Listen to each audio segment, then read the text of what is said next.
बिस्मिल्लाहिर्रहमानिर्रहीम। अस्सलाम वालेकुम डियर स्टूडेंट्स, आप लोग देख रहे हैं स्टडी विद सर शिराज। और आज के इस लेक्चर में हम लोग डिस्कस करने वाले हैं मेटालिक करैक्टर और पीरियोडिक टेबल में इसकी वेरिएशंस के बारे में। सबसे पहले हम लोगों ने देखना है कि मेटालिक करैक्टर क्या होता है और हम किस तरीके से इसे एक्सप्लेन कर सकते हैं। So tendency of elements to lose electrons is called the metallic character. हम लोगों ने डिस्कस किया था ये बेसिकली ये जो मेटालिक करैक्टर होता है या इलेक्ट्रोपॉजिटिव नेचर होती है, that is basically opposite to the electronegativity. Electronegativity के ऊपर हमारी एक कंप्लीट वीडियो मौजूद है जिसमें हम लोगों ने डिस्कस किया है कि इलेक्ट्रोनेगेटिविटी क्या होती है और उसके ट्रेंड्स को भी हमने एक्सप्लेन किया है, तो आप लोगों ने इस वीडियो को भी जरूर वॉच कर लेना है। अब अगर बात की जाए मेटालिक करैक्टर की, तो basically tendency of metals to lose electron, the tendency of an element to lose electron is called the metallic character. Basically metals electropositive elements होते हैं, वो इलेक्ट्रॉन्स को लूज करना प्रेफर करते हैं। दैट्स वाई हम किसी भी एलिमेंट की या हमारे पास जो पीरियोडिक टेबल के अंदर मौजूद एलिमेंट्स हैं उनकी इलेक्ट्रोपॉजिटिव करैक्टर को दूसरा नाम देते हैं मेटालिक करैक्टर। सो यहाँ पे डिस्कस किया कि ये जो मेटल्स होते हैं दे आर इलेक्ट्रोपॉजिटिव एलिमेंट्स और they prefer to lose electron, ठीक है। और दूसरा जो इनका इंपॉर्टेंट एक फीचर है इनकी पोजीशन के बारे में कि they are found in left side of the periodic table. हम लोगों ने ये देखा है कि हमारे पास अगर मेटल्स की बात की जाए तो पीरियोडिक टेबल की लेफ्ट साइड के ऊपर मौजूद होती हैं मेटल्स। अब दूसरी बात है नॉन मेटल्स के बारे में, तो नॉन मेटल्स जो होते हैं वो इलेक्ट्रोनेगेटिव एलिमेंट्स होते हैं that prefer to obtain electron या गेन इलेक्ट्रॉन। और अगर इनकी पोजीशन के बारे में बात करें तो they are found in the right side of periodic table. Metals और नॉन मेटल्स के ऊपर हमारी एक कंप्लीट वीडियो मौजूद है जिसमें हम लोगों ने मेटल्स और नॉन मेटल्स की प्रॉपर्टीज और पीरियोडिक टेबल के अंदर इनकी पोजीशंस को मेंशन किया है, तो आप लोगों ने उस वीडियो को भी हमारे चैनल के ऊपर जाकर जरूर वॉच करना। नेक्स्ट अगर बड़ा इंपॉर्टेंट है कि हमारे पास पीरियोडिक टेबल के अंदर क्या वेरिएशन है हमारे पास मेटालिक करैक्टर की। तो सबसे पहले हम लोगों ने डिस्कस कर लेना है कि हमारे पास अगर ये पूछा जाए कि हमारे पास जो आल्दो आपकी बुक में डायरेक्टली तो नहीं लिखा हुआ, लेकिन हम ये कह सकते हैं कि factors affecting the metallic character. तो दो मेजर फैक्टर्स हैं जो मेटालिक करैक्टर को अफेक्ट करते हैं। Basically one is the nuclear charge and the other one is the ionisation energy. Basically हमारे पास जो मेटालिक करैक्टर होता है मेटल्स का या नॉन मेटल्स का, उनको हम डिस्कस करते हैं आयोनाइजेशन एनर्जी के हवाले से।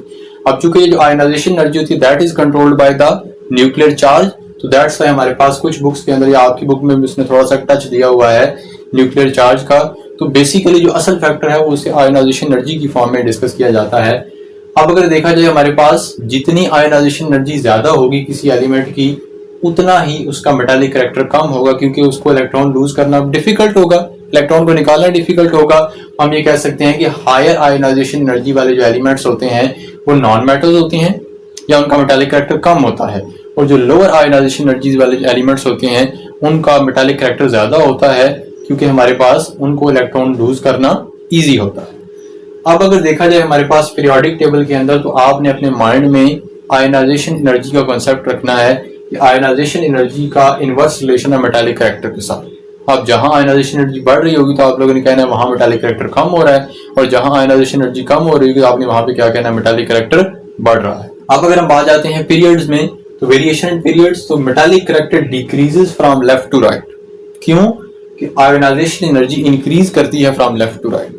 लेफ्ट टू राइट जहां आयोनाइजेशन एनर्जी इंक्रीज करती है मेटालिक करैक्टर डिक्रीज करता है। दूसरा अगर ग्रुप्स की बात की जाए तो metallic character top to bottom increase करता है, वाई आयोनाइजेशन एनर्जी डिक्रीज करती है फ्रॉम टॉप टू बॉटम। तो वही जो मैंने कहा इनवर्स रिलेशन है। अब बड़ा ही इंपॉर्टेंट जो लास्ट आपकी बुक में उसने क्वेश्चन भी 2-3 दिए हुए हैं, और ये क्वेश्चन बहुत ज्यादा इंपॉर्टेंट है आपके पेपर पॉइंट ऑफ व्यू से, कि ग्रुप नंबर 14 है, 15 है और 16 है। इन तीनों ग्रुप्स में आपने मेटालिक करैक्टर की वेरिएशन को डिस्कस करना है, और दूसरा ये डिस्कस करना है कि सेमी मेटल्स कहाँ पे पाई जाती हैं और सेमी मेटल्स कहाँ एग्जिस्ट करती हैं, क्यों एग्जिस्ट करती हैं, ये चीज बड़ी इंपॉर्टेंट है। अब आप एक क्वेश्चन से दिया ग्रुप नंबर 14 में आपने बताना है कि मेटालिक करैक्टर कैसे वेरी करता है, तो हमने ये पढ़ा है कि from top to bottom metallic character increase करता है। अब आ जाए ग्रुप नंबर 14 कार्बन वाला, तो कार्बन है, सिलिकॉन है, जर्मेनियम है, टिन, लेड, नीचे वाले एलिमेंट्स नहीं लिखे, वो इसलिए नहीं लिखे क्योंकि हमने सिर्फ बात ही सेमी मेटल्स तक करनी है, उसके नीचे हमें बात करने की जरूरत नहीं, जैसे हमको लिखा नहीं है। अगर यहाँ पे लिख भी दिए जाते तो कोई प्रॉब्लम नहीं होगी। ग्रुप नंबर 14 में जो हमारे पास ये जिसको ब्लू कलर से लिखा है उसको इसीलिए लिखा है क्योंकि ब्लू वालों की नेचर दूसरों से डिफरेंट थी। दैट्स वाई जितने भी नॉन मेटल्स हैं उनको मैंने ब्लू से लिखा है, और जितने भी सेमी मेटल्स थे उनको ब्लैक से लिखा है ताकि आइडेंटिफिकेशन हो सके। ग्रुप नंबर 14 में सिर्फ जो कार्बन है उसे लिखा गया है ब्लू से, इसका मतलब है ये नॉन मेटल है। बाकी नीचे वाले जो दोनों एलिमेंट्स हैं ये सेमी मेटल्स हैं, और अगर इनसे नीचे वाले एलिमेंट्स को डिस्कस किया जाए तो वो कंप्लीट मेटल्स हैं। ठीक है, जर्मेनियम, उसके बाद जो टिन और लेड है वो मेटल्स में आते हैं। ठीक है, ये दोनों सेमी मेटल है। क्यों? कि टॉप टू बॉटम हमारे पास आयनाइजेशन एनर्जी की वैल्यू डिक्रीज करती है, दैट्स व्हाई हमारे पास क्या होता है कि जो मेटालिक करैक्टर है वो बढ़ता है, और ये जो दरमियान में पाए जाने वाले दो मेटल्स हैं ये सेमी मेटल है।